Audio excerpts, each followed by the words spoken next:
Hello and welcome back to the Hazzabhajan YouTube channel. It is Harry here, and today it is time for another installment in my Nation Roulette series. If you are new to this channel, and if you are new, please don't forget to subscribe and like the video as well. Nation Roulette is a series where I go through a plethora of countries across the globe and explore their footballing history and their current state with the sport. I do use a random nation generator to get the country which I will profile in my next installment of this series, just so it keeps it interesting for me as well as hopefully for you as well. But we've somehow ended up with yet another landlocked Asian nation to profile, this time in the form of Syria. If you want to check out any of the other episodes that I've done in this particular series, there is a playlist link in the description down below for you to check all of them out at your own pace. But for now, let's explore the footballing scene in the war-torn nation of Syria.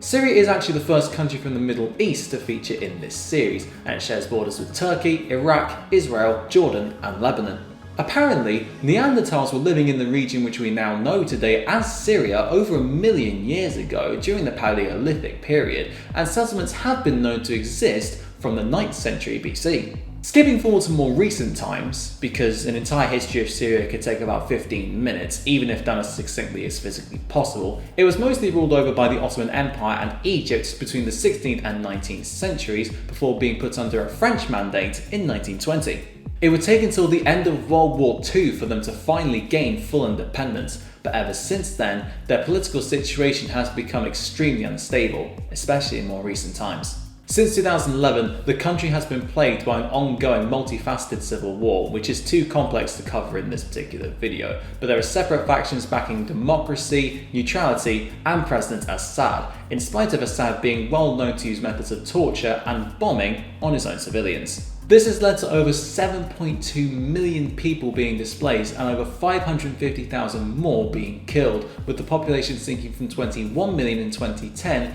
to an estimate of 17 million in 2020, and it was ranked as the least peaceful nation in the world between 2016 and 2018 by Global Peace Index. Perhaps inevitably, football has become inextricably tied to the conflict. Although the players state that they generally avoid discussing political matters whilst together as a team, and instead prefer to play more for the suffering Syrian people to make them happy in times of great strife, players do still choose to side with one of the three factions, which can potentially lead to unrest in the camp. Some players have gone beyond just simply pledging their allegiances to one of the three factions and have actually involved themselves heavily in the conflict, most notably perhaps goalkeeper Abdul Basit al-Sarut. He was highly regarded as a teenager for his ability between the sticks, but decided to give up his talent to fight for the rebellion against the dictator, especially after seeing 4 of his brothers killed in action. Basit proved to be so popular with the rebels that a $35,000 bounty was put on his head, but after publicly condemning ISIS and being on the run from the authorities for a few years,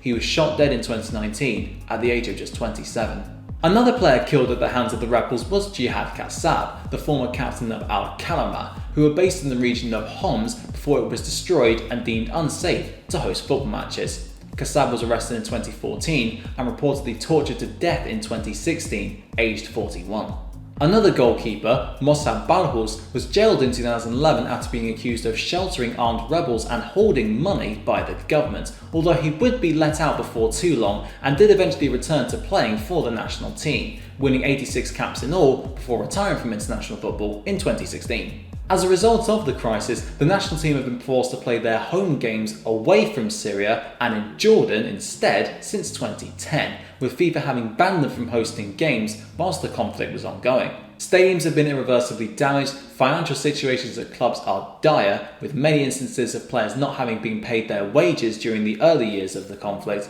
and some players have even fled the country completely, with Iraq, Germany and Sweden the most popular destinations among them. However, in spite of all of this upheaval, football remains the most popular sport in the country by a mile, and it does provide moments of solace for the citizens of Syria in these difficult times. As far as my research told me, football was first introduced to Damascus by Nuri Ibish, a wealthy Syrian businessman, in 1910. The first official match in the country took place 9 years later against a team of British soldiers who were stationed in Syria, and the Syrian team won 4-0. In 1936, after the French relinquished their mandate over the country, Syria founded an FA which became affiliated with FIFA the next year. Their first ever recognised match would come against Lebanon in 1942, and they overcame their opponents 2-1 in that particular encounter, although their first official game took place some 7 years after that in a World Cup qualifier against Turkey. It wouldn't prove to be worth the wait though, as they lost that game 7-0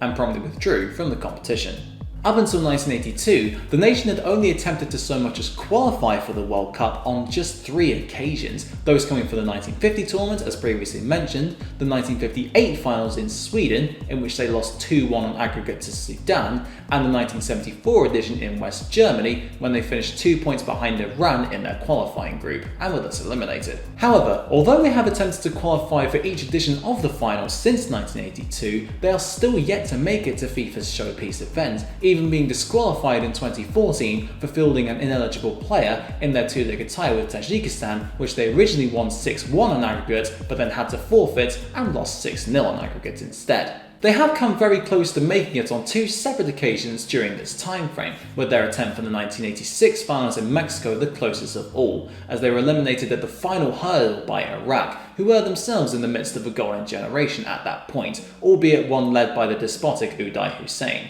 But that's a different video for a different time, which is probably when I end up covering Iraq in this series. The second was for the 2018 finals in Russia, as although the nation was fraught by the civil war, which was arguably at its worst point during this time, the team still managed to finish third in the second group stage of Asian qualifying, putting themselves in a playoff against Australia to earn the right to play Honduras in the Intercontinental playoffs. Their story garnered worldwide attention, especially considering the problems that the country was facing at that point, but sadly Australia put an end to Syria's dream by winning 3-2 on aggregate, but the Syrian team took the Aussies all the way to extra time in the second leg, but were ultimately knocked out by a 109th minute goal by Tim Cahill. I thought I'd also mention their efforts for the 2002 tournament in Japan and South Korea, as although they scored 40 goals in their qualifying group, yes, 4-0, not 1-4, they came in second place behind Oman, who managed to beat them in the last game of the group to progress to the next round at Syria's expense. It's quite weird that their best attempts since 1982, or at the very least their most notable ones, have all come in 16-year intervals, which means that we can probably expect to see them at the 2034 finals, or at the very least, come mighty close to qualifying. That being said, Syria are still in the running to make it to this year's World Cup in Qatar, although they are currently in last place in their 6-team group, having only picked up 2 points from their 6 games so far. However, in spite of their poor form, they are still only 4 points off the UAE in third, which would grant them access to the same playoff in which they were defeated by Australia 5 years ago. Despite becoming a FIFA member in 1937, it would take another 33 years for them to become a member of the AFC, meaning that they missed out on the first 4 AFC Asian Cups altogether. They have actually made it to 6 AFC Asian Cup tournaments though, with their first participation coming in 1980 and their latest in 2019, but on all 6 of those occasions they have been knocked out in the first round, or more specifically the group stages, a trend which they will look to buck at the 2023 tournament in China, which they have already qualified for. The only trophies they have won in their history are the 1957 Pan-Arab Games, the Mediterranean Games in 1987, and the West Asian Football Federation Championship in 2012, but they were recently eliminated in the group stages of the FIFA Arab Cup that was held in Qatar last month. Their biggest win was a 13-0 annihilation of Oman, then known as Muscat and Oman, in 1955, and the 2 8-0 defeats that they suffered in 1949 to Greece and 1951 to Egypt are their record losses. They fell as low as 152nd in the FIFA World Rankings in March 2015, but have risen to their highest position of 68th by July 2018, which is quite a remarkable turnaround if you think about it, and they currently find themselves in 86th at the latest count. Maher Al-Sayed has won more caps for the national team than any other person in their history with 109, and the 36 goals scored by Firas Al-Khatib, who refused to play for the national team for a while in solidarity with those who have been oppressed by Assad, make Al-Khatib their record goalscorer. Now usually in these types of videos, or especially more recent ones in this series, I devote as much time as I can to the women's national team of the country in question, but I can't really do that for Syria because, as far as I can tell, that team doesn't actually exist anymore. The country has had a women's national team though, and they came in third at the WAFF Championship in 2005 and competed in the Arab Women's Cup in 2006. but after failing to qualify for the 2018 AFC Asian Cup and the 2019 World Cup, I can't actually find any evidence to suggest that they have played any games at all since then. What's more, they are not ranked in the FIFA World Rankings, and in order to feature in those rankings, you have to have played at least one game in the previous 4 years as per the 2021 rule change, meaning that it is likely that Syria's national women's team has not taken to the field once, be it neither an officially recognised or unofficially recognised fixture, since 2017 at the absolute latest. This might be partly due to the much more restrictive laws imposed on women in recent times, and for a certain period of time, women weren't even allowed to play football in public. However, there is a women's football league which returned after a 7-year hiatus in 2020 with 6 teams, and the one which ended the campaign as champions have an interesting backstory. In 2013, a radio station called Alda FM, based in the northeast of the country in a region called Amuda, decided to form a women's team, which would be the first of its kind in the region. Alda FM are widely known as one of the most progressive radio stations in Syria, as they provide training for female reporters and promote women's sport throughout the country, which may not sound like much in other countries, but in Syria, they are a huge step forward. 7 years on from their foundation, the Amuda Girls Football Club would emerge as champions of the aforementioned Women's League, beating Jaramana FC 3-0 in the grand final. The men's league, the Syrian Premier Division, was set up in 1966, and although it hasn't been held on 4 occasions since then and was cancelled completely in 2011 owing to the onset of civil war and governmental fears that stadiums would become places of protest against them,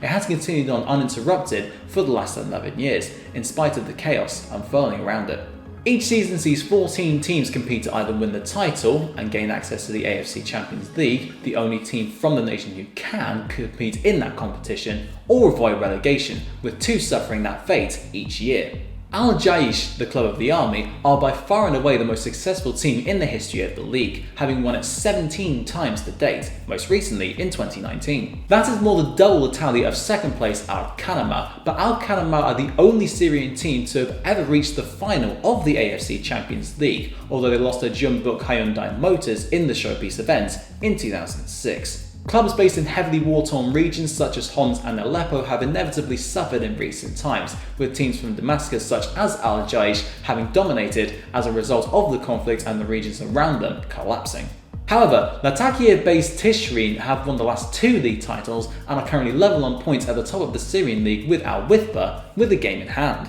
Al-Ittihad and Al-Jaish have won the most Syrian Cups with 9 apiece. And the final thing I'll mention in this video is the Syrian Cup that took place in 2012 when 3 of the 4 semi-finalists all withdrew from the competition, leaving Al-Wahda, the only team that didn't forfeit, as the default winners. And that just about wraps up today's video looking at the history and current states and general profile of football in Syria. If you did enjoy this video, of course, please don't forget, hit the like button, subscribe if you haven't done so already, ring the notification bell to get notified whenever I upload a video straight away, and check out all of my other Nation Roulette episodes that I've done using the playlist link in the description down below. Thank you very much for watching, and until next time,